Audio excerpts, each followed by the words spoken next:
Je reviens sur les topics sensoriels, et je pense qu'il faut parler du normal et du pathologique. Ce qui est normal pour les femmes est pathologique pour les hommes, et inversement. Donc, il faut faire attention. Si on est dans le groupe qui ne correspond pas, il va y avoir des problèmes. Par exemple, une façon de parler trop grand, trop volubile, trop lourde, etc., est normale chez la femme. Chez l'homme, c'est plutôt un signe pathologique, par exemple. De la même façon, c'est normal qu'un homme n'ait pas une prédilection extraordinaire pour la propreté, moins maniaque, mais chez une femme,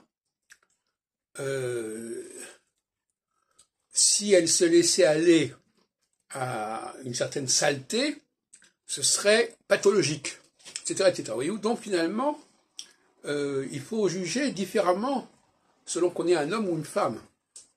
Ce qui est pardonnable, si on peut dire, ce qui est excusable, ce qui est compréhensible dans certains débordements masculins ne l'est pas dans les mêmes débordements si c'est au féminin et inversement.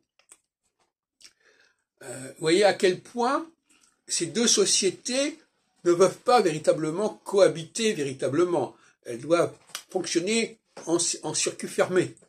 C'est ce que je pense. Autrement, il y a des malentendus, on va traiter l'autre de fou, etc. Alors qu'en réalité, les critères ne sont pas les mêmes. Les progrès, les travaux ne sont pas les mêmes. Les efforts ne sont pas les mêmes. Il faut beaucoup plus d'efforts pour un homme d'être propre que pour une femme. Il faut beaucoup plus d'efforts pour une femme de se taire que pour un homme, etc., etc.